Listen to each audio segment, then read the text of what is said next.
자, 오늘도 또 행복한 시기 이렇게 행복한 3일 저녁의 시간이 또 이렇게 되었습니다. 우리 예배 참석하신 우리 모든 성도님들 진심으로 환영합니다. 우리가 지금 계속해서 기본 교리를 함께 살펴보고 있죠. 오늘은 벌써 23번째 시간으로서 우리 오늘은 결혼과 가정이라는 주제로 함께 말씀을 좀 나누도록 하겠습니다. 먼저 우리 기본 교리에서 뭐라고 이야기를 하는지 우리 시간에 함께 확인해 보도록 하겠습니다. 제가 읽겠습니다. 결혼 제도는 에덴에서 신성하게 제정되었으며 한 남자와 한 여자 사이에 사랑의 교제로 맺어지는 평생 동안의 연합임을 예수님도 확증하셨다. 그리스도인에게 있어서 결혼 서약은 배우자에게 할 뿐만 아니라 하나님께도 서약하는 것이므로 동일한 신앙을 가진 남녀 간에만 결혼이 이루어져야 한다.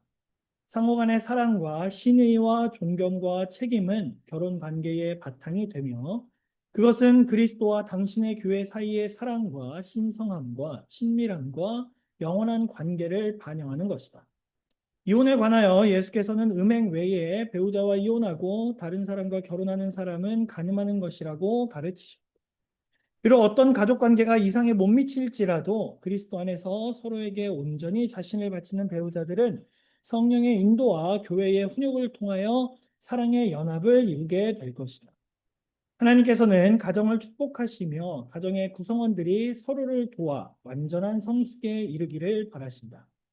부모는 그의 자녀들이 주님을 사랑하고 순종하도록 양육해야 한다. 그들은 자신들의 모범과 말로써 그리스도는 그들로 당신의 몸인 하나님의 가족의 일원이 되기를 원하시는 분이며 언제나 자애롭고 관심을 베푸시는 사랑의 훈육자이심을 그들에게 가르쳐야 한다. 가족 간의 유대를 향상시키는 것이 마지막 복음 기별의 특징 가운데 하나이다. 기본 신조 23번째 내용을 요약 함축한 부분이 바로 방금 우리가 읽은 이 부분이라고 할 수가 있습니다. 우리가 이렇게 살면서 어디를 가든 또 누구를 만나든 어떤 경험을 하든 우리의 마음속에는 어떤 생각이 다들 있는 것 같냐면 이게 좀 아름다웠으면 좋겠다라는 생각들이 다 우리의 마음속에는 갖고 살아가는 것 같습니다. 뭐 예를 들어 우리가 어디 여행을 갔어요. 그러면 여행을 딱 갔을 때의 풍경이 어떠면 좋겠습니까? 아름다우면 좋겠죠. 그렇죠? 뭐 노을이 아름답든지 혹은 뭐 산에 갔다면 그 산의 모든 풍경이 아름답든지 뭐가 됐든 아름답고 싶은 그런 내가 보는 것들이 아름다웠으면 좋겠다라는 마음들이 좀 있어요. 또 어떤 분에게는 또 사람이 그런 사람일 수도 있어요. 뭐 얼굴이 예쁘다 이런 것이 아니라 얼굴이 아름답다가 아니라 그 사람이 살아온 태도와 품성이 아름다워서 오랫도록 마음에 남는 사람이 있습니다. 정말 저 사람은 아름다운 사람이다 라고 말할 수 있을 만한 사람이 또 있는 것. 또 어떤 분들에게는 그것이 경험일 수도 있습니다. 내가 누군가와 나눈 대화, 함께 보낸 시간, 그런 어떤 순간들이 지나고 보면 그때 너무 좋았지, 너무 행복했지, 정말 아름다운 추억이지라고 말할 수 있는 경우가 많이 있는 것 같아요. 이렇게 우리는 뭔가 아름다웠으면 좋겠다. 뭔가 아름다운 경험이었으면 좋겠다라는 생각들을 다 가지고 살아가는 것. 성경에서 하나님께서 이것만큼은 뭐 다른 것도 마찬가지겠지만 이것만큼은 정말 아름답고 정말 찬란하고 행복했고 행복했으면 좋겠다라고 바라시면서 만드신 것들이 여러 가지가 있겠지만 그 중에 하나가 바로 무엇이냐면 가정입니다. 하나님께서 이 세상에 가정이라는 것을 처음 탄생시키실 때 대충 만들지 않으셨어요. 가장 아름다운 것 중에 하나로 또 당신의 형상이 가장 먼저 잘 드러나는 자리로서 가정을 세우셨어요. 그래서 가정을 만드실 때 이 가정이 정말 아름다웠으면 좋겠다. 정말 행복했으면 좋겠다라는 그 마음이 분명히 있으셨을 것 같아요.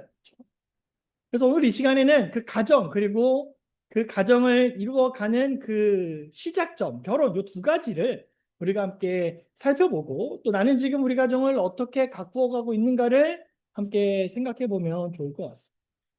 여러분들에게 가정은 어떤 곳입니까? 아마 저와 제 아내가 바라보는 가정과 저희 아이들이 바라보는 가정은 또 좀 다를 수 있을 것 같은데요. 여러분들에게 있어서 가정은 어떤 곳입니까?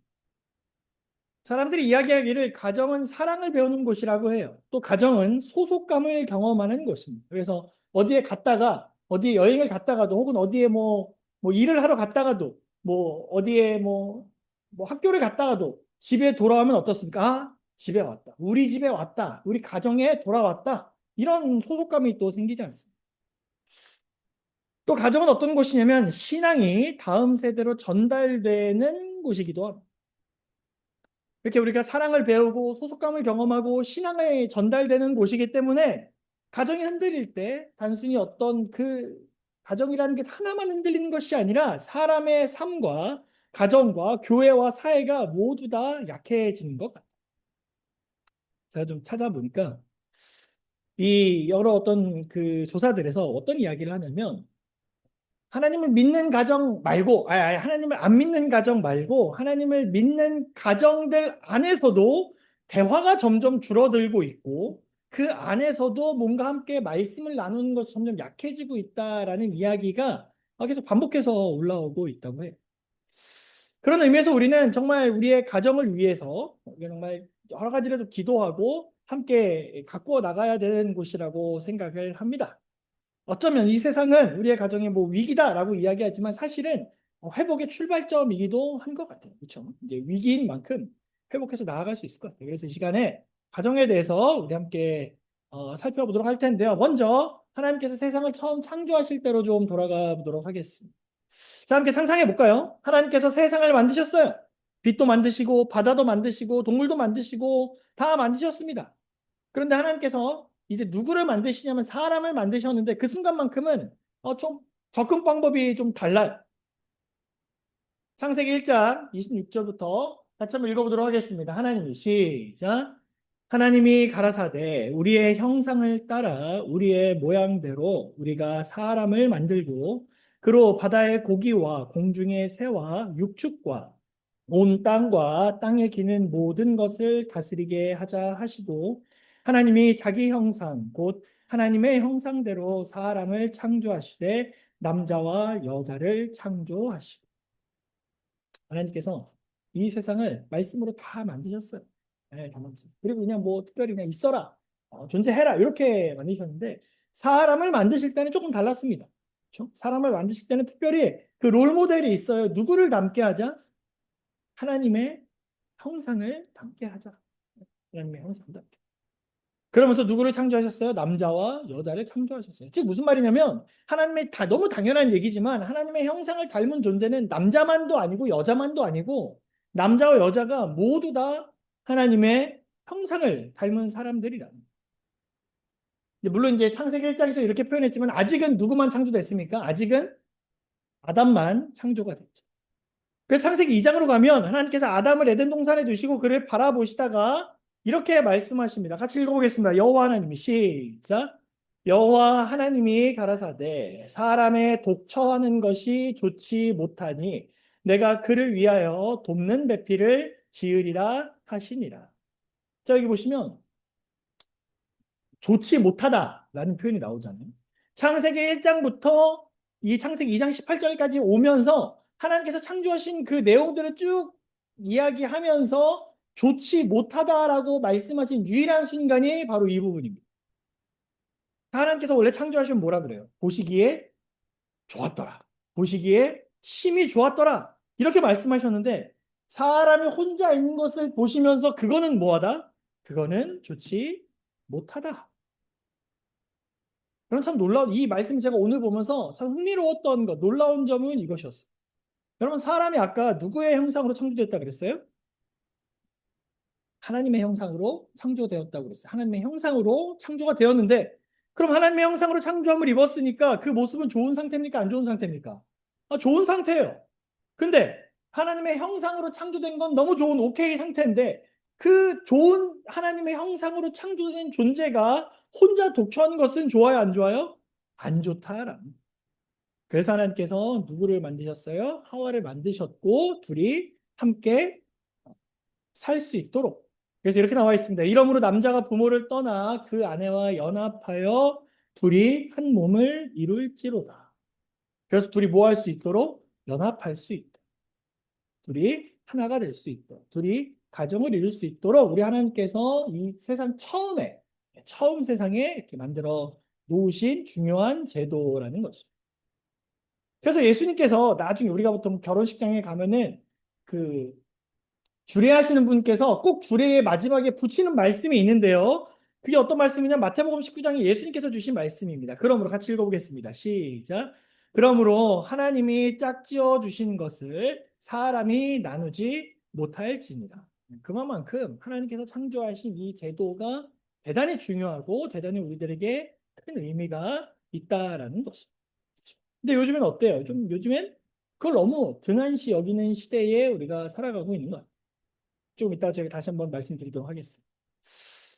여러분 혹시 이런 뭐 가구가 됐든 뭐가 물건이 됐든 조립하는 거 여러분 혹시 해보셨습니까?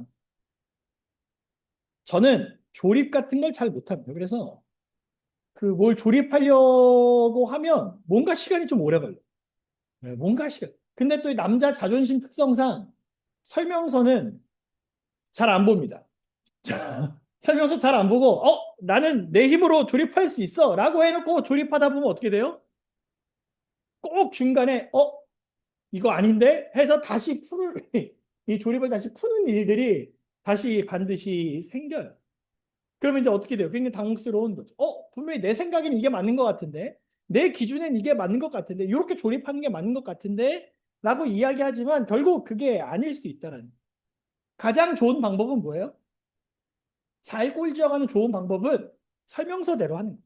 그렇죠? 처음에 준비된 제일 처음에 시작부터 우리에게 주어진 그 설명서대로 시작을 하면 조립을 잘 할 수 있어요. 아까 예수님께서 하나님께서 짝지어 주신 것이라는 이 표현이 등장을 했는데요. 그 표현 안에 이 모든 이 결혼에 대한 무게감이 다 들어가 있는 것 같아요.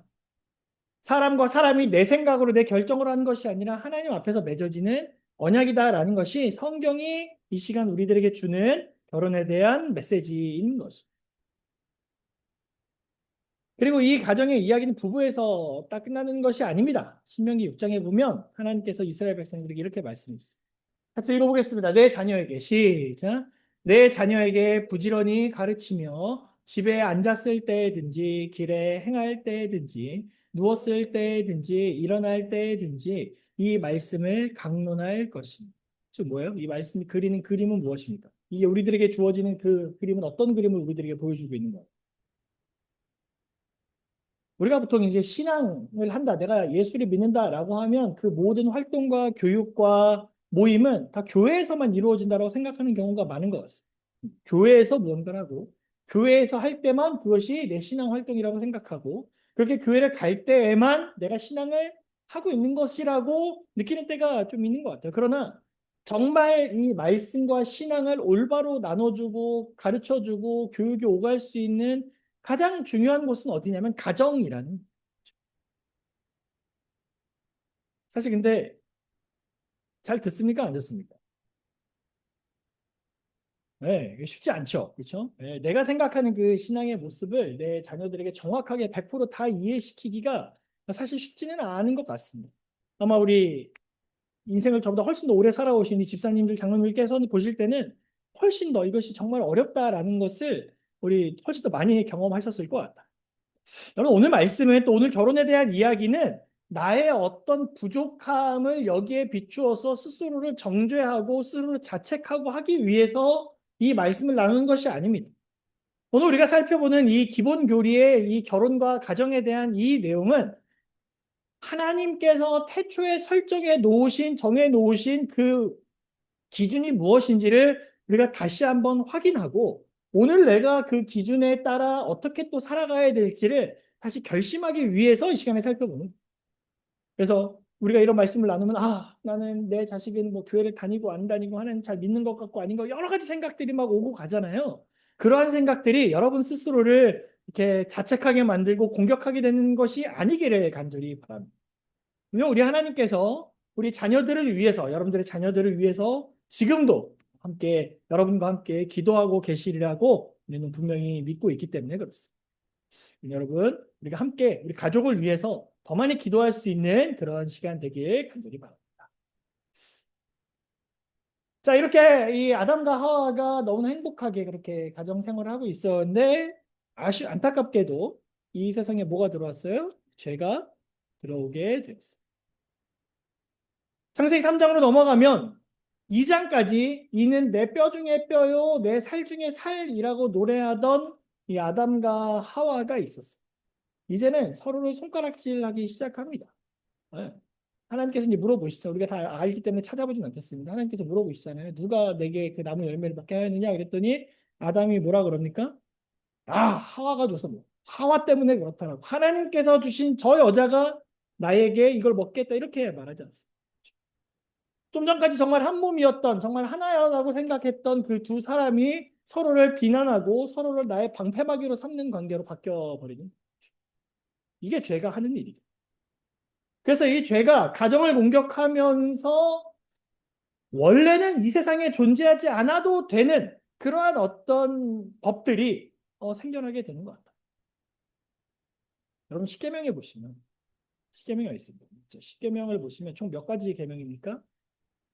10가지의 계명이죠. 근데 이게 하나님의 이 십계명을 두 가지로 보면 하나님 사랑과 이웃 사랑으로 살펴볼 수 있습니다. 그런데 오늘 제가 말씀을 잘 보다가 문득 그런 생각이 들었어요. 하나님께서 우리에게 주셨던 뭐 하지 말아라, 이거 하지 말아라, 저거 하지 말아라 라는 내용들은 결국 뒤집어 놓고 보면 지금 사람들이 어떻게 하고 있다라는 거예요. 이렇게 하고 있다는 거예요. 살인하고 있고 도둑질하고 거짓 증거하고 이웃의 집을 탐내고 또 뭐도 하고 있어요? 간음하고 있고 이러니까 하나님께서 그것을 하지 말라는 명확한 계명을 우리들에게 주신 것 같아요. 그래서 오늘은 한 번도 그런 생각을 한 적이 없는데 오늘은 십계명을 보면서 야 이거 참 한편으로는 뭐랄까 좀 슬프다. 한편으로는 참 마음이 아프다. 원래 하나님께서 우리에게 말씀하시지 않으셔도 될 그러한 어떤 계명들이 죄로 인해서 생겨나게 되었구나라는 생각이 좀 들더라고요. 그래서 우리는 이런 십계명을 통해서 우리가 무엇을 하지 말아야 되는지의 기준이 명확하게 있어야 되고 사람이 참 악한 게요, 여러분.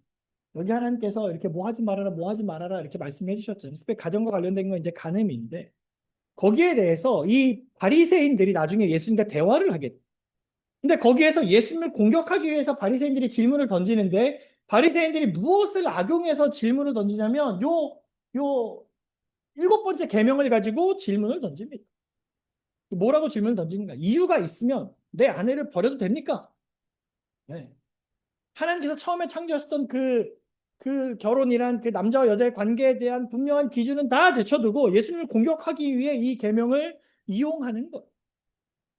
그때 예수님께서 뭐라고 대답하세요? 이렇게 대답하세요. 같이 읽어보겠습니다. 예수께서 가라사대 시작. 예수께서 가라사대 모세가 너희 마음의 완악함을 인하여 아내 내어버림을 허락하였거니와 본래는 그렇지 아니하니. 네. 본래는 그렇지 아니. 이 부분을 보면 죄송합니다. 이 부분을 보면서 이 말씀이 오늘 우리들에게 정말 중요한 말씀이라고 생각합니다. 지금 우리 현실에서 정말 가슴 아픈 일들이 많이 일어나고 있어요. 그런데 예수님께서는 그러한 것들에 대해서 함께 마음 아파하세요. 그렇죠? 함께 마음 아파하시고 함께 우리를 위로해 주기 원하시고 이런 분이 예수님이세요. 여러 가지 그런 깨어진 관계에 대한 일들이 많이 일어나고 있지 않습니까? 그러나 이 시간에 우리가 분명히 기억해야 될 것은 본래 그렇지 아니에요. 본래 그렇지. 그러면 지금 생각해 볼까요? 우리가 지금 해야 될 것은 무엇이겠습니까? 원래 그렇지 않다. 원래 가정이란 그렇지 않다. 라고 기준이 있다면 오늘 이 시대에 살아가는 우리들은 뭐라고 말을 해요? 제가 기사를 좀 살펴보니까 이제 2021년부터 2026년까지 이제 20, 30대 미혼 남녀를 대상으로 결혼에 대해서 질문을 좀 해봤어요. 그랬더니 이제 전체 퍼센테이지 중에서 해야 한다. 결혼을 무조건 해야 된다라고 말했던 그 미혼 남녀의 비율은 34% 그리고 18세부터 29세까지는 34%가 결혼 반드시 해야죠. 그리고 30대에는 37%가 반드시 해야 된다라고 이야기했는데 52%가 해도 좋고 하지 않아도 된다. 30대에서는 55%가 해도 되고 안 해도 된다. 아, 결혼하면 안 된다라고 말하는 비율이 20대에는 14%, 30대에는 8% 이렇게 나왔다. 그러니까 지금 시대가 점점 이제 어떤 시대냐면 결혼을 굳이 꼭 해야 되나? 라는 시대 속에 살고 있는 거예요. 두 가지를 합쳐보면 20대는 무려 66%에 달하는 비율로 결혼에 대해서 약간 부정적인 생각을 갖고 있는 거고요. 그리고 30대는 64%가 결혼에 대해서 약간 부정적인 생각을 갖고 있는 사람들입니다. 왜 그런가? 왜 그런가? 왜 그럴까요? 사람들이 왜 이렇게 젊은 사람들이 왜 이렇게 생각할까요? 가장 주된 이유는 무엇이면 경제적인 것이었어요. 경제적인 부담이 크다. 결혼 비용이나 주거 마련 등 경제적인 부담이 크다라는 것이 48%였어요. 결혼을 하면 하고 싶은 것을 자유롭게 하기 어려워서가 33%였습니다. 그러니까 결혼하기 전에 제가 혼자 살 때는 이것도 하고 저것도 하고 다 할 수 있는데 결혼을 하고 나면 이제 신경 써야 될까 생기니까 내가 하고 싶은 걸 못 한다라는 그러니까 여러 가지 이유들이 쭉 나와요. 근데 뭐 단순히 그러니까 뭐 돈이 없어서 단순히 그 문제가 아니라 전체적인 사회의 많은 분위기가 결혼에 대해서 또 가정을 이루는 것에 대해서 상당히 부정적이다라는 것을 우리가 알 수가 있어요. 그러면 우리는 이 시대에 어떤 기별을 전해야 될까요? 이 시대에서 우리는 어떤 말을 사람들에게 좀 해줘야 돼? 아까 우리가 처음에 말씀을 나눌 때 이 이게 가정이라는 곳은 소속감을 느끼는 곳이라고 했거든요. 그러니까 밖에서 힘든 일이 있어도 이 가정에 돌아와서는 우리가 소속감을 느끼고 회복되고 또 이런 과정. 밖에서는 용서받지 못하는 잘못을 했다 하더라도 가정에서는 그를 받아주고 사랑해주고 용서해주는 놀라운 회복의 경험들이 또 있다는 것이 이 하나님께서 처음 세우신 그 기준 아니겠습니까? 그렇다면 오늘 우리가 전해야 될 기별도 이와 같다라는. 그럼 누가복음 15장에 보면 탕자의 비유가 등장을 합니다. 이 아버지의 재산을 미리 받아서 정확히는 재산이 아니라 유산이죠. 아버지가 안 돌아가셨는데 아버지가 돌아가셨을 때 받아야 되는 재산, 유산을 먼저 달라고 말을 하는 이 불효자. 그렇죠? 이 불효자가 아버지 재산을 갖고 떠났는데 재산을 다 탕진하고 돼지를 치는 신세까지 갔다가 다시 돌아오게 되죠. 이렇게 돌아오기로 결심을 하는데 이야기를 보시면 이렇게 당당하게 나는 아버지의 자녀니까 나는 회복될 수 있어 이렇게 온 게 아닙니다. 이렇게 쭈뼛쭈뼛 왔겠죠. 그렇죠? 근데 말씀을 보면 거기서 아들이 멀리 있을 때에 아들임을 먼저 바라보고 뛰어간 사람이 누구예요? 아버지였던 거죠. 아버지가 먼저 달려가고 그 나이든 몸으로 아들을 먼저 안아주고 축복해주고 내 아들이 돌아왔다고 선언해주고 여러분, 이러한 모습이 성경에서 말하는 이 회복의, 가정에서 경험할 수 있는 회복과 사랑의 모습입니다. 이러한 모습들이 오늘 우리가 사람들에게 전달해 주어야 되는 결혼과 가정의 올바른 모습인 것입니다. 말라기서 4장 5절부터 6절 같이 한번 읽어볼까요? 시작. 그가 아비의 마음을 자녀에게로 돌이키게 하고 자녀들의 마음을 그들의 아비에게로 돌이키게 하리라. 때로는 뭐 우리가 가족 간에도 뭐 싸울 일도 있고 가족 간에 다툴 일도 있고 서로에게 서운할 일도 있고 여러 가지가 있을 수 있지만 그럼에도 불구하고 같이 회복되고 용서하고 사랑이 다시 돈독해지는 놀라운 경험을 하는 곳이 분명히 가정이랑 어쩌면 이 세상에서는 경험하기 힘든 회복의 경험, 용서와 화합의 경험을 할 수 있는 곳이 있다면 바로 가정인 것입니다. 이게 가능한 이유가 뭐죠? 고린도전서 13장 4절부터 8절 좀 요약해서 넣었습니다. 같이 읽어보겠습니다. 사랑은 시작. 사랑은 오래 참고 무례히 행치 아니하며 자기의 유익을 구치 아니하며 모든 것을 참으며 모든 것을 믿으며 모든 것을 바라며 모든 것을 견디느니라. 우리가 때로는 가정에서 더 소홀할 수 있겠죠. 그렇죠? 가정에서 더 편하다는 이유로 막 할 수 있겠죠. 그러면 안 된다라는 거죠. 이 우리가 다시 한번 회복하고 이 우리가 소생하고 정말 안정감을 느낄 수 있도록 만들어주는 것이 가정 안에 있는 사랑이다.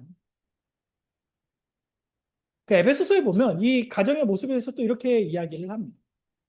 다시 읽어보겠습니다. 5장 25절 시작. 남편들아 아내 사랑하기를 그리스도께서 교회를 사랑하시고 그 교회를 위하여 자신을 주심같이 하라. 그러나 너희도 각각 자기의 아내 사랑하기를 자신같이 하고 아내도 자기 남편을 존경하라. 그러니까 이게 서로 간에 이게 잘 오고 가야 되는 것이 올바른 가정의 모습이라는 거죠. 누가 더 세냐 아니냐를 따지는 것이 아니라 각자의 자리에서 하나님께서 명령하신 바를 충실히 감당하는 그것이 회복된 가정의 모습이라는. 근데 제가 기사를 좀 찾다가 물론 좀 옛날 기사긴 한데 조금 안타까운 기사입니다. 지금은 좀 어떤지 모르겠는데 2016년 기사라서 10년 전 기사기는 한데 한국인 3명 중에 1명은 가족과 함께 저녁을 안 먹는다라는. 아침을 함께 먹는 가족도 절반이 안 된다고 합니다. 서로 따로 먹거나 아예 안 먹거나 이런 경우가 많다라는. 가족과 식사를 하다 보니 식사를 하면 자연스럽게 뭐 하게 됩니까? 이야기를 좀 하게 되고 대화를 하다 보면 또 서로 연결이 되고 연결이 되면 마음을 좀 이해하게 되고 그렇게 되죠. 이 기사가 있었다라는 것은 어쩌면 지금 이 시대의 사람들이 생각하는 가정의 모습이 어떤 것인지에 대해서 단편적으로 드러내 보여주는 그러한 모습이 아닌가 하는 생각을 하게 됩니다. 사랑하는 성도 여러분, 제가 처음에 말씀드렸지만 지금 오늘의 이 말씀은 나의 지금 현재가 어떠함을 공격하기 위한 말씀이 아니에요. 하나님께서 이 시대에 어떤 가정에 대한 올바른 기별을 주셨는지, 그리고 우리는 이 시대 사람들에게 어떤 가정의 모습에 대해서 알려주고 설명해야 됩니다. 제가 처음에 우리가 함께 살펴봤던 것이 무엇이었습니까? 정말 아름다웠으면 좋겠다. 내가 보는 것, 내가 경험하는 사람, 내가 경험하는 어떤 많은 일들, 하나님께서 그토록 아름답기를 바라셨던 것이 무엇이었다고요? 가정이었다. 그렇다면 여러분, 오늘 우리가 그들에게 전해줘야 하는 기별은 무엇이겠습니까? 또 우리가 기억해야 되는 가정의 모습은 무엇이겠습니까? 간절히 바라기는 오늘 이 시간 우리가 함께 나의 가정을 위해서, 내 가족을 위해서, 내 자녀를 위해서 더욱더 기도하며 우리 모두의 회복과 사랑과 평안함을 간구하는 이 시간 되길 간절히 바랍니다. 그래서 사람들이 잘 모를 수 있잖아요. 나는 어릴 때부터 뭐 힘들었는데요. 나는 늘 그렇게 살아왔는데요. 근데 하나님께서 우리에게 주신 사랑의 기별이 있잖아요. 그렇죠? 그걸 우리가 먼저 그들에게 알려주고 전달하고 이렇게 사랑을 교류하면서 이 시간 기도하는 우리 모두가 되시길 간절히 바랍니다. 그래서 단순히 그리스도인입니다가 아니라 그리스도인으로서 나는 우리 가정을, 내 가정을 이렇게 가꾸어가고 이렇게 기도하고 이렇게 살아갑니다라고 말할 수 있는 그런 기독교의 모든 성도님들과 제가 되기를 간절히 바라면서 오늘 말씀을 마치겠습니다.